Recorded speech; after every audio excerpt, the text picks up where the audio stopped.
Good morning and welcome to our Sunday service. My name is Sarah Lindsay and I am the minister at the Unitarian Society of Ridgewood. A sincere thank you, as always, to the wonderful team that brings these Sunday services to life every week. For over a century, the Unitarian Society of Ridgewood has been gathering in community. This home for liberal faith and free thinking has held generations of seekers on their journeys, helped generations of Unitarian Universalists to deepen their understanding of themselves, of this world, and their role in it. Here in this community, we celebrate each person, whatever their gender, sexual orientation, age, education, history, race, ethnicity, economic status. We celebrate and embrace you on your spiritual journey. Unitarian Universalism doesn't teach any one thing about God or the afterlife. Ours is a faith based on shared promises and a commitment to community. We do inherit some core values from our ancestors, of course. We share a belief in the interdependent unity of all existence of which we are a part. We share a belief that people can create a heaven on earth, that with determination and effort, we can build a better world. We believe that we owe it to each other and to ourselves to do everything we can to make that new world a reality, seeking ever after justice, freedom, mercy, equality, and compassion for all, with love as our guide. If this is your first time visiting one of our Sunday services, we are so glad you found us this morning, and welcome. If you'd like to learn more about us, about Unitarian Universalism, or just get connected to our online communications, please fill out the Google form. A link will be dropped into the chat. You can always also email our office at 113cottage@gmail.com or visit our website, uuridgewood.org. While we will continue to email our weekly e-blast, we're going to move increasingly to Realm, our congregational app and software for our internal communicating. If for any reason you're not getting the e-blast, if for any reason you're having trouble getting on Realm, please let us know. We can help with all of that. I have just one quick announcement this morning, which is you may remember that last spring, before the lockdown, we started to implement our new circle system. So we're going to be bringing that back to life for you all and reminding everybody about the circles and the facilitators and the work of this congregation over the next few weeks. So please be on the lookout for communications, reports, and sort of reaching out from the facilitators, and we'll all move forward with that new system together. It is good to be with you this morning.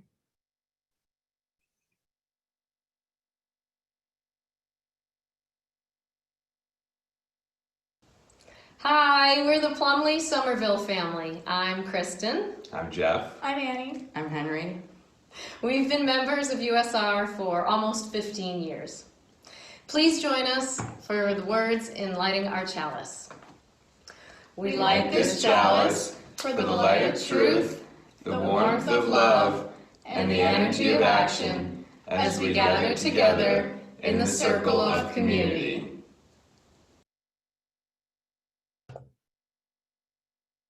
Now I invite you to take a deep breath. Get as still and quiet as you can, and listen. Wherever you are in space, it is holy, made sacred by your presence, your focus, your spirit. And this is time that is holy, made sacred by the sharing of our lives, by the witness we offer each other. This is a time and space of trust, of commitment, of love, and of care. As the sound rings out, knowing that we each hear it a bit differently, but that we are in this together, let yourself listen to the complexity of the tone, chasing its echoes into the silence. Take a deep breath and listen.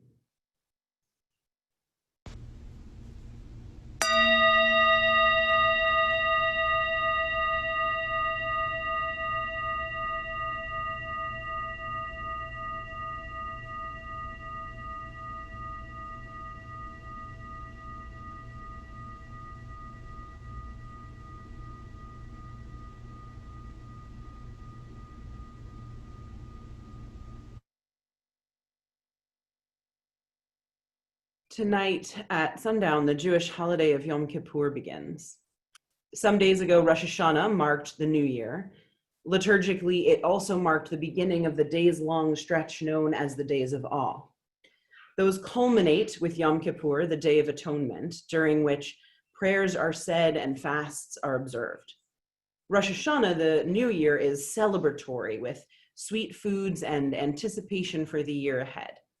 Yom Kippur is holy, spent in large part in the synagogue in prayer and in connection both with the larger community and with God. The days of awe in the middle are a special time. It is said that during them, the books of life and death are open, and every human name will be inscribed in either one or the other. During these liminal days when the new year has begun, but our fate is not yet sealed, there is time for repenting from sin, engaging in restitution, seeking and offering forgiveness, turning toward a new tomorrow. This is a time not only for talk, but also for action, repair, and for the tending of relationships. It is a holy time that leads into that day of atonement and repentance, and these days are of great importance across Jewish denominations. We begin this morning then with the words of the Reform Rabbi Chaim Stern, who wrote, "Once more, Atonement Day has come, all pretense gone, naked heart revealed to the hiding self. We stand on holy ground, between the day that was and the one that must be. We tremble. At what did we aim? How did we stumble? What did we take? What did we give? To what were we blind? Last year's confession came easily to the lips. Will this year's come from deeper than the skin? Say then, why are our paths strewn with promises like fallen leaves? Say then, when shall our lust be for wisdom? Say now, love and truth shall meet, justice and peace shall embrace. With our thoughts turned to justice, peace, and wholeness, we gather together this morning."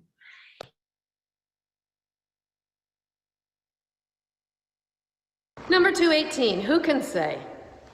I don't know. Who can say I am free? I have purified my great heart. There are none on earth. There are none on earth. A new heart I will give, not stone, but one that frees. A new heart I will give, and one that frees.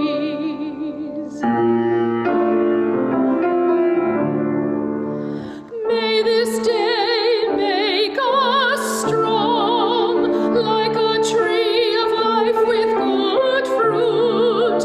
Bless us now, amen. Bless us now, amen.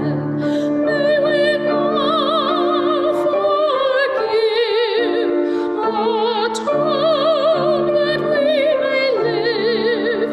May we now forgive that we may live.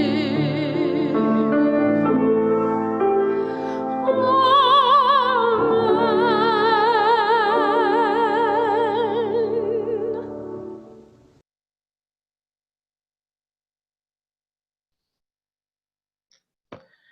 This morning, I would like to share with you a very special story about Yom Kippur.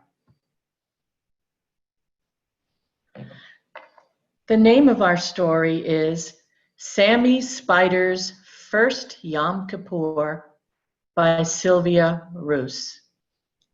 And I invite you to listen not only with your ears, but with your heart. Saying, "I'm sorry.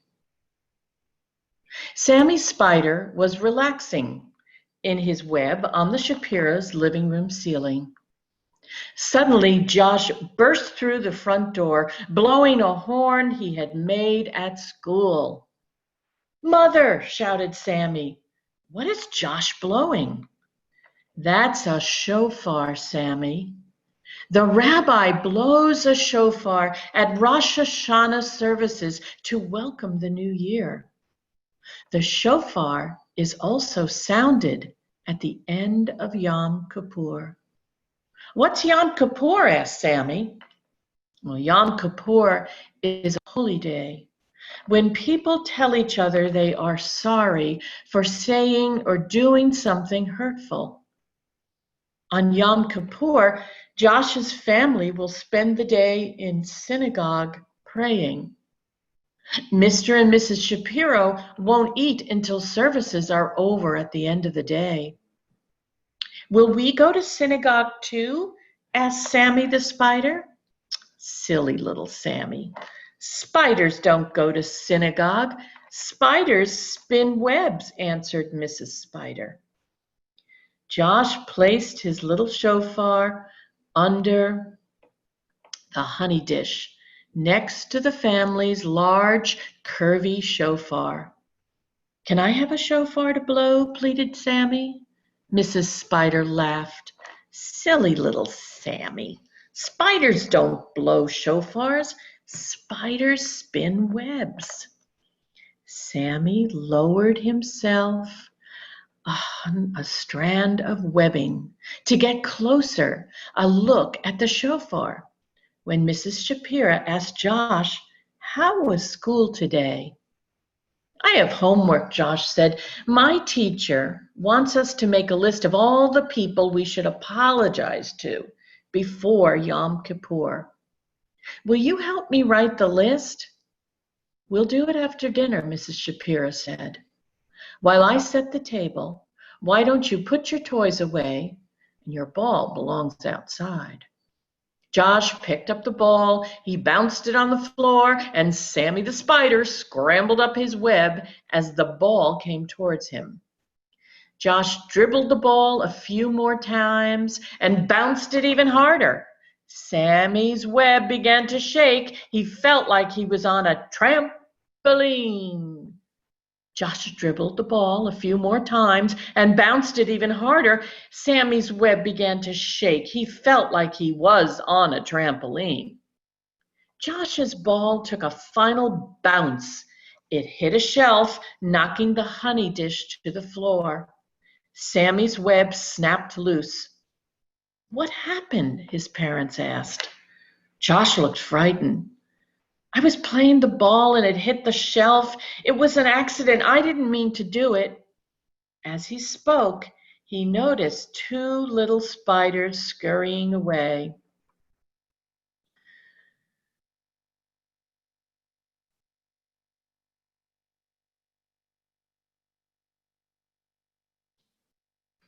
Mr. Shapiro looked at Josh sternly. "Don't you remember the rules? The ball is an outside toy." Josh nodded tearfully. "Then please take it outside and get a broom," his father said. Sammy and Mrs. Spider climbed back up to the ceiling and began spinning themselves a new web. Josh's parents gave him a hug. "We accept your apology," they said. "There is one more thing I want to add to the list," said Josh, looking up. "I'm sorry I broke your web, little spiders." Mrs. Shapiro looked at Josh. "Now please pick up your toys so we can have dinner. Then we can work on the list of people you want to apologize to for Yom Kippur." As Josh hurried to put his toys away, he looked up at the ceiling. The two spiders were busy spinning a web. After dinner, Josh sat on the couch with his parents. Mrs. Shapiro was holding a notepad and pen. "Who is first on your list?" she asked. Josh looked at his parents. "Both of you," he whispered sadly. I'm sorry I didn't put away my toys when you asked me. I'm sorry I played ball in the house when I knew I shouldn't. And I'm sorry I broke the honey dish and knocked the shofars off the wall. Josh's parents gave him a hug. We accept your apology, they said. There is one more thing I want to add to the list, said Josh, looking up.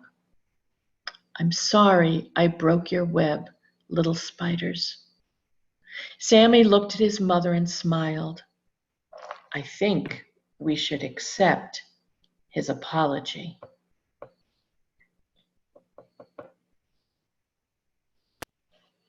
Our first reading this morning is by Audre Lorde, and it's a work titled Litany for Survival. For those of us who live at the shoreline, standing upon the constant edges of decision, crucial and alone. For those of us who cannot indulge the passing dreams of choice, who love in doorways coming and going, in the hours between dawns, looking inward and outward, at once before and after, seeking a now that can breed futures, like bread in our children's mouths, so their dreams will not reflect the death of ours. For those of us who were imprinted with fear, like a faint line in the center of our foreheads, learning to be afraid with our mother's milk. For by this weapon, this illusion of some safety to be found, the heavy-footed hoped to silence us. For all of us, this instant and this triumph, we were never meant to survive. And when the sun rises, we are afraid it might not remain. When the sun sets, we are afraid it might not rise in the morning. When our stomachs are full, we are afraid of indigestion. When our stomachs are empty, we are afraid we may never eat again.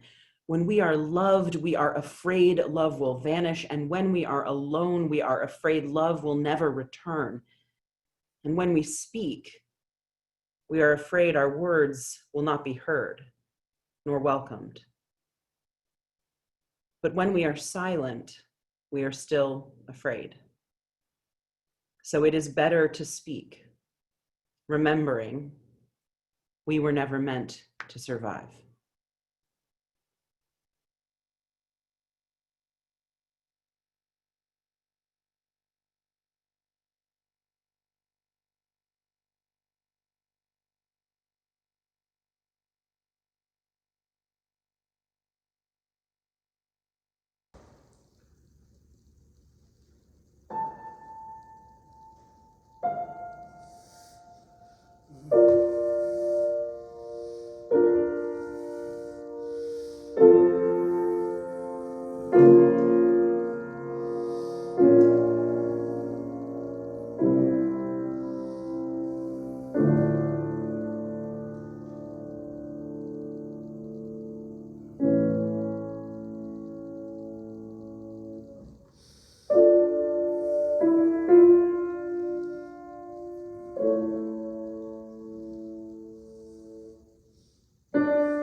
Each Sunday, we make time in our service to be quiet and still, to breathe deeply, to focus on that breath, to reflect on our week, and to prepare ourselves for the week ahead. We also began this fall a practice of taking the time to share our lives. So I invite you now to write into the chat any personally significant joys or sorrows that you want lifted up to this community. Please remember to only share that which you have explicit permission to share. But go ahead now and use the chat only for that. This morning, we will come into our breathing together, and then I will speak some words acknowledging the hard and joyful things in the world, and then the hard and joyful things here among our fellow community members. We will keep breathing and then move into our sung prayer, the Avinu Malkeinu, offered to us this morning by Adina. So please finish your typing in the chat. Put down anything you are holding. Find a comfortable position for your body. Relax each muscle one by one. Roll your shoulders back. Unclench your jaw. Let your hands and fingers rest loosely. Breathe deeply in through your nose and then slowly out through your mouth. Focus on your breath as it moves in and out of your body.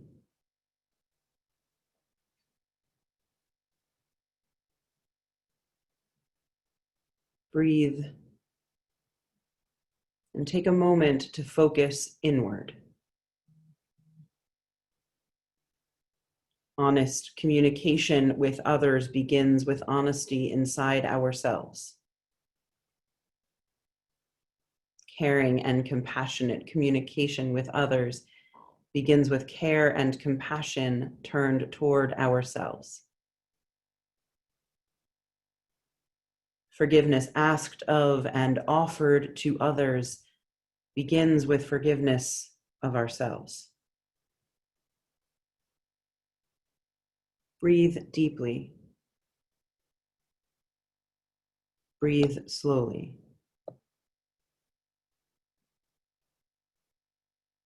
Take a deep breath,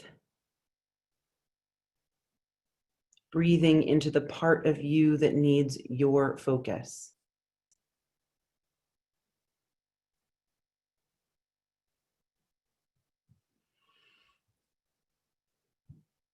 Inhale and exhale. And now turn your attention out into the world. We face hard things. Just this past week, a grand jury convened to investigate the killing of Breonna Taylor chose to indict only one officer on a much lesser charge, leaving many in this country reeling with the pain and shock of yet more injustice. We hold the grief and anger and frustration of all of us who believe that Black lives matter and should never be treated as disposable.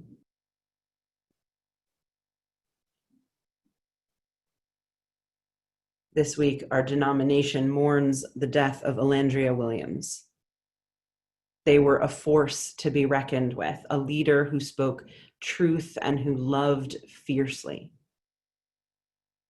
May all who are grieving Elandria's death know our care and support.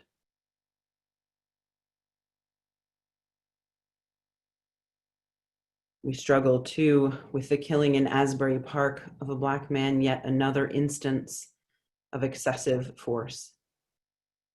Again, we declare and will declare over and over that Black lives matter and that our systems are broken and need rebuilding. We long for and add our voices and action for a day when justice and equality and liberation reign.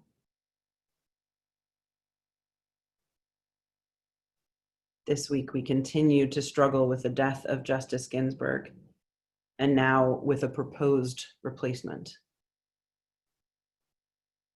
We have a vision of freedom, of equality, and each blow to the realization of that vision hurts our hearts and threatens to lessen our hope. And yet we hold on to hope each and every day as a defiant act. Take a slow and deep breath. Bring your attention here to this beloved community. Today we celebrate with Steve, who is happy to be healthy and working.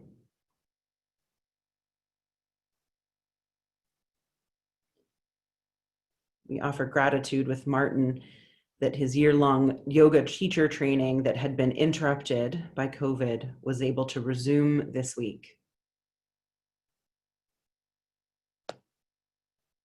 With Anita, we grieve the loss of her beach retreat this weekend. She and Ira are packing up to say goodbye.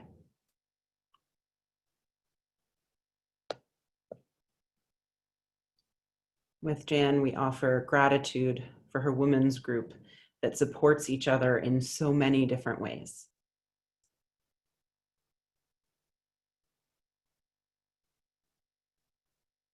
Here in this community, we recognize all of the joys and sorrows shared and unspoken. And we hold ourselves, this community, and our world in love as we listen.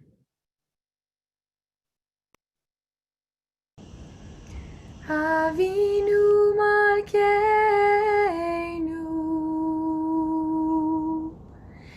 Chaneinu Vaneinu,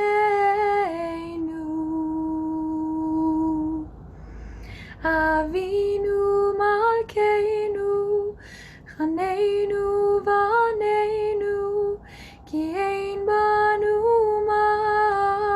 masim. Avinu Malkeinu, Chaneinu Vaneinu,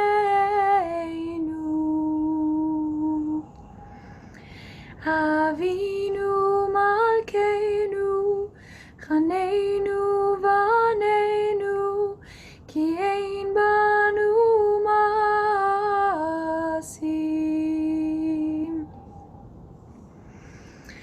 Aseh imanu,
May wholeness and fullness be ours.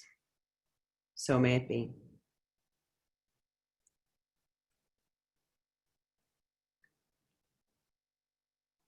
Recently, I've returned to watching this television show called Lucifer. I don't know if any of you have seen it. I started watching it when it began because an actor I really liked from this British comedy, Miranda, was starring in it, but also because it is hard for me to turn down an overtly religious premise.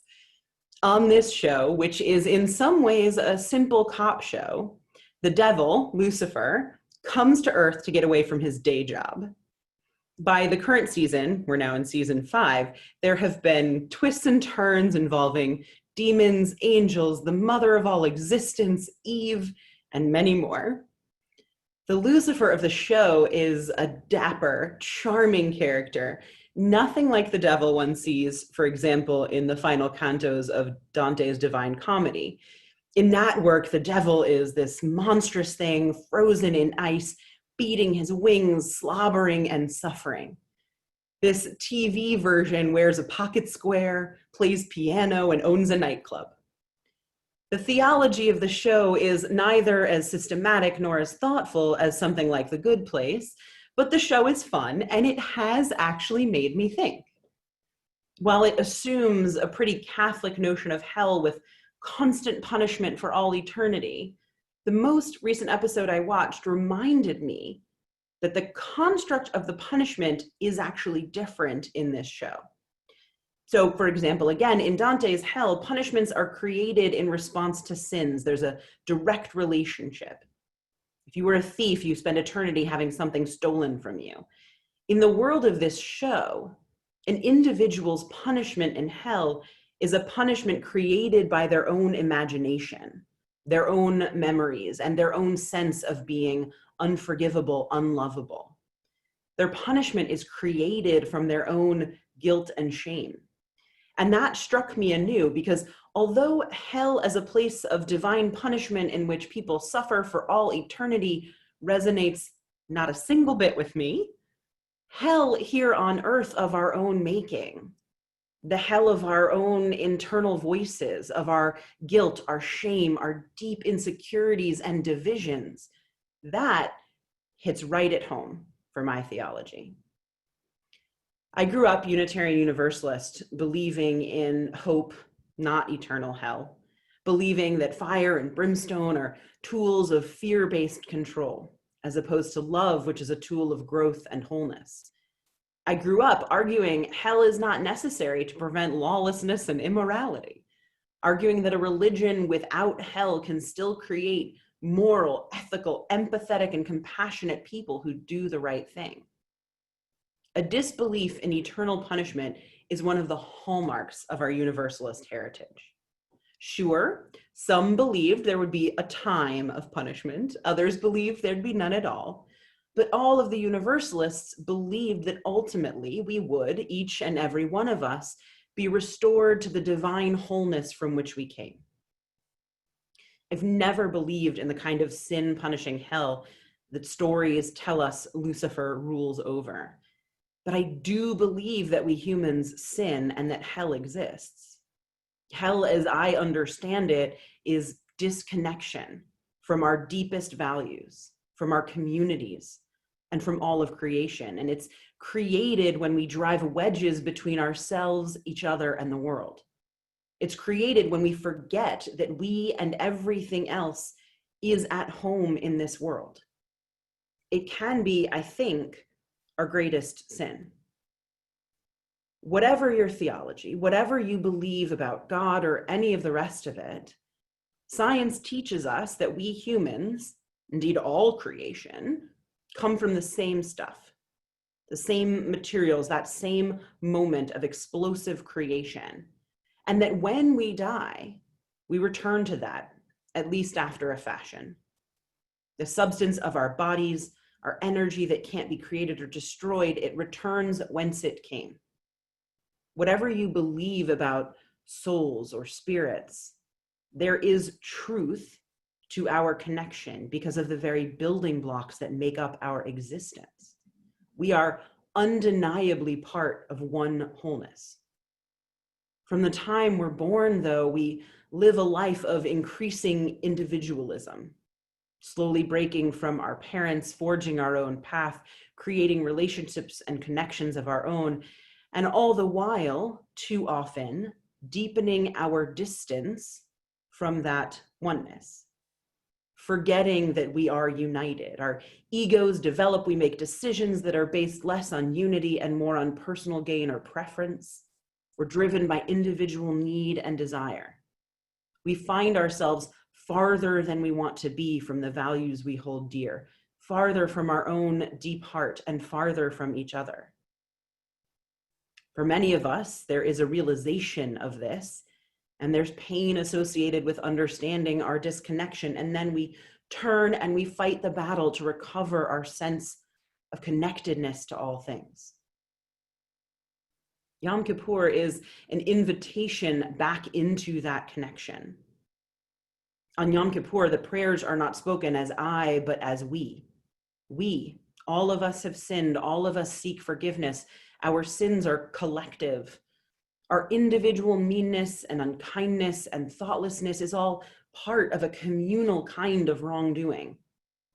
We make confession and apology before God, but also these holy days demand that folks make confession and apology not only to God, but to the people here on earth against whom those wrongdoings were committed. This holy day focuses not only on being in right relationship with divinity, but with all of creation. It's an opportunity to come back into a deep sense of unity, of interconnection, of the divinity of all things through a practice of apology and forgiveness. The Unitarian Universalist minister who did the service for my grandmother's memorial shared that when my mother and her siblings were young, my grandma, who would know if you had misbehaved, would walk behind you and quietly say, "Confession is good for the soul."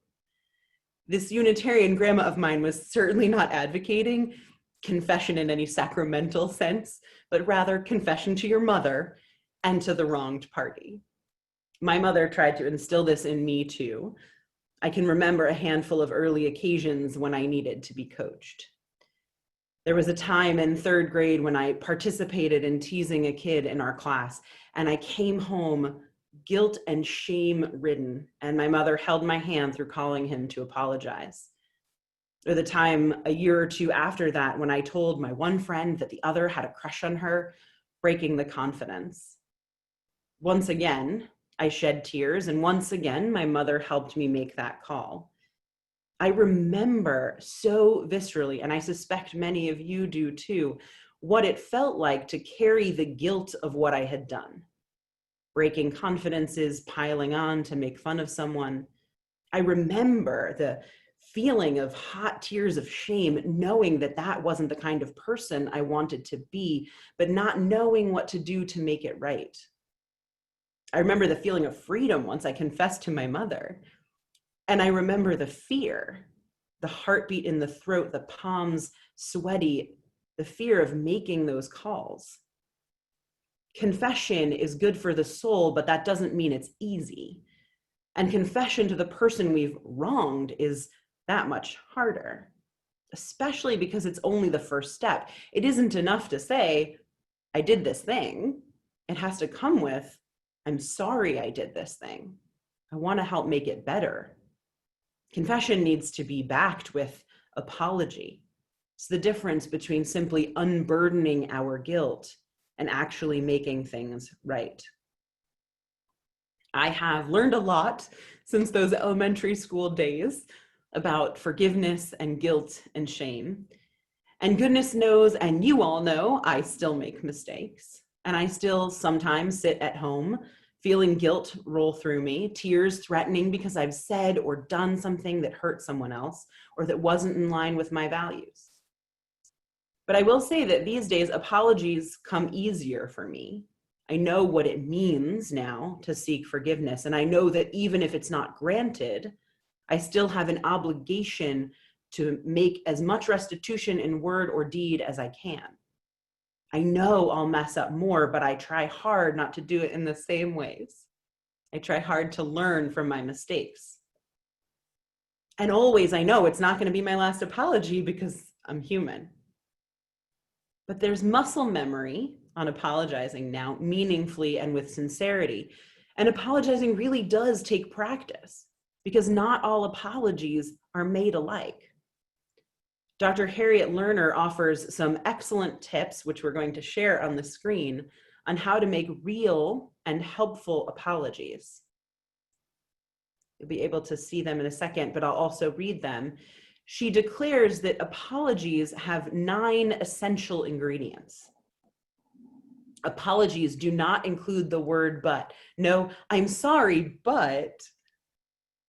Apologies focus on our actions and not the other person's response to those actions.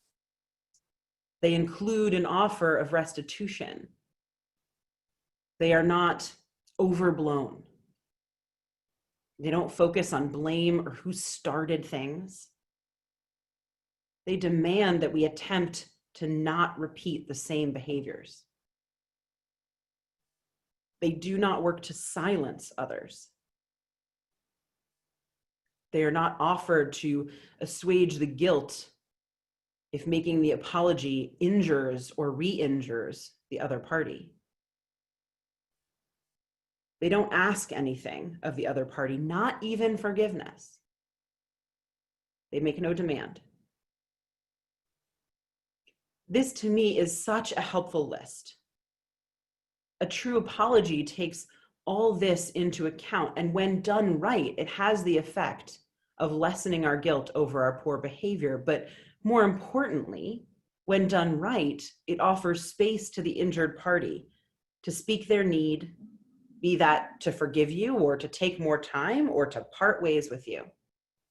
An apology constructed in this way honors the depth of connection we have to each other and offers an opportunity to get right with others in a way that doesn't do more harm, but leans into the unity we share. Apologizing earnestly and honestly for our missteps is a way of bringing us closer together. It helps take guilt and move it toward change, fulfilling the purpose of guilt. So today I ask you, what are the missteps for which you need to make apology? Who in your life needs to hear from you a deep and honest attempt at restitution? Where is guilt prodding you during this annual time of turning? I'm currently involved in a 9-week online immersive course with a colleague and a cohort. In it, we're exploring the divine, what that means to us, and calling, how we hear calling in our own lives. Last week, as I considered the materials provided, I found myself reflecting on the moments when I was young that guilt and shame first arose. Those stories of wrongdoing and apologizing definitely came to mind. And I realized that guilt and shame seem to come sort of hand in hand with our increasing individualism, our increasing identity as a separate and unique being. And I see it in my own children. And I want to note here that there is a deeply vital difference between guilt and shame, elucidated very helpfully by the researcher and writer Brené Brown. Guilt is, I did a bad thing and I feel bad about doing it. Shame is, I'm a bad person. Guilt is productive because it moves us toward right action. It's learned as children when we get taught what's right and what's wrong, but shame is a different beast altogether. It's that creeping sense that I'm not sure anyone fully avoids that says, I'm not good enough or I'm not good at all. It's that voice inside that says, I don't belong, I'm not welcome. Shame can lead us into dark places in our own minds, places that try to convince us that we're too different for anyone to understand, that we're unlovable or unforgivable, that we're inhuman in our thoughts or deeds. While apologizing and making restitution to others is vital for connecting and for using guilt positively to move toward a new world, Shame keeps us stuck. And it actually asks that we seek our own forgiveness, that we get right with ourselves. And this is no small feat. After the decades of conditioning that many of us face, we learn over and over how to be separate and apart, separate from our own deepest hearts and apart from the world. And we have to relearn over and over how to become whole once more, overcoming those voices of shame and embracing, loving, and forgiving ourselves for our imperfections, our failures, our mistakes. In the poem we read this morning, the Black lesbian feminist writer and thinker Audre Lorde expresses a deep truth about our human experience. When we know we're loved, we fear losing that love. And when we're alone, we fear never being loved again. Those lines deeply resonated as I considered the cost of shame on our human hearts. Shame breeds fear, anxiety, sorrow. It makes us question our worth, our purpose, and our gifts to the world. But I truly believe that we need not live in fear, worrying about whether or not we are loved and by who, worrying about whether or not we deserve care. Shame can be overcome. We can offer to ourselves grace, love, the benefit of the doubt. My universalist heritage leads me to remind you often that you are loved. By me, yes, certainly, but even more by the animating force of imagination and creation and being in which your very life participates. I truly believe that existence is shot through with love that is accessible to all of us, in part because all of us have love to offer. But for it to work, we have to offer it also to ourselves. We have to make apology and restitution to ourselves. We have to tell ourselves the truths that are deeper than the shame. Doing a bad thing doesn't necessarily make us bad people. We are good enough. Our trying our hardest in the world is all anyone can ask of us. We are forgivable. Love, truth, and redemption bringing change can heal. And we are lovable, not because we are perfect, but because we are part of that loving wholeness. Where are the places of shame that are holding you? Where do you need to offer apology and patience and gentleness and love to yourself? I don't believe in Lucifer or his kingdom of torture, but I know, as I'm sure many of you all do, the hell of our own making. The hell that separates us from the home inside ourselves, prevents us from feeling at home in the world, and makes us forget our place in the wholeness. It's a hell created by the guilt and shame that breeds when we make mistakes, lose our way, fail. But that hell is one that we can step right out of, albeit with hard work and determination. And Yom Kippur helps to show us how. Make some time this week to apologize meaningfully to those you have wronged. If you experience God or the divine, try making confession and apology to them as well. But also make some time to sit with yourself, offering yourself forgiveness for your human error, offering yourself grace for the challenge of the journey back home, offering yourself love because you are an imperfect but perfect part of the wholeness of all things. Okay. Good morning. I'm Chris Dunnigan, a member of the Board of Trustees of the Unitarian Society of Ridgewood. Thank you for being with us this morning. Every Sunday that we gather, we ask for an offering to support the work of this congregation. Our mission statement here at the Unitarian Society of Ridgewood is to grow in mind and spirit, to act with love for justice, and to transform ourselves and the world. Transformation. Our mission is no less than the transformation of our own minds and hearts and of the entire world. As you all know, that takes work. It takes all those volunteer hours you put in. It takes passion and the sharing of your gifts. It also takes money. We have been so grateful for the way that you have all showed up during this strange time, with your hearts and minds ready to grow, with your talents helping us continue our work, and with your generous offerings. If there was ever a time for transformation in our nation, this is it. This moment will ask a lot of us, and we will stay committed to what Ridgewood UUs have always sought, a world of justice, freedom, and equality, a transformed world. We know that in this moment there are among us those who are unable to financially support the congregation and instead find themselves in need of support. If that is you, please let us help. Reach out to Reverend Sarah or the caring teams. For those of us who can give, please keep doing so with the mission of this place in mind. Your gifts are truly appreciated. The offering will now be given and gratefully received.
I want to leave you this morning with the words of Nancy Schaefer. They are a poignant reminder that we humans don't get right with ourselves, with each other, and with the wholeness just once, and then everything is fine. Efforts at reuniting must be our constant companions on our journey through our human lives. She writes, "Because we spill not only milk, knocking it over with an elbow when we reach to wipe a small face, but also spill seed on soil we thought was fertile but isn't, and also spill whole lives and only later see in fading light how much is gone and we hadn't intended it. Because we tear not only cloth, thinking to find a true edge and instead making only a hole, but also tear friendships when we grow, and whole mountainsides because we are so many And we want to live right where black oaks lived, once very quietly and still. Because we forget not only what we are doing in the kitchen and have to go back to the room we were in before, remember why it was we left, but also forget entire lexicons of joy and how we lost ourselves for hours, yet all that time were clearly found and held, and also forget the hungry not at our table. Because we weep not only at jade plants caught in freeze and precious papers left in rain, but also at legs that no longer walk, or never did, although from the outside they look like most others. And also weep at words said once as though they might be rearranged, but which, once loose, refuse to return, and we are helpless. Because we are imperfect and love so deeply we will never have enough days. We need the gift of starting over, beginning again. Just this constant good, this saving hope. May you, in all your imperfections, love others deeply and forgive others openly. And may you, with all your imperfections, know that you can be forgiven and that you are already deeply loved. So may it be.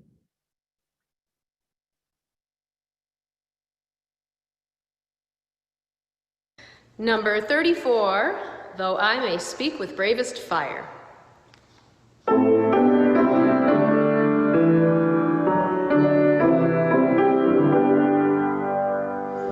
Though I may speak with bravest fire and have the gift to all inspire, and have not love, my words are vain, as sounding brass and hopeless gain. Though I may give all I possess, and striving so my love profess, but not begin my love within, the prophet soon turns strangely thin.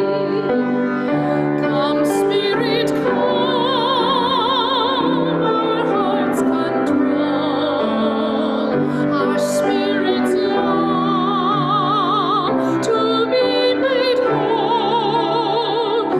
Let inward love guide every deed. By this we worship and are freed.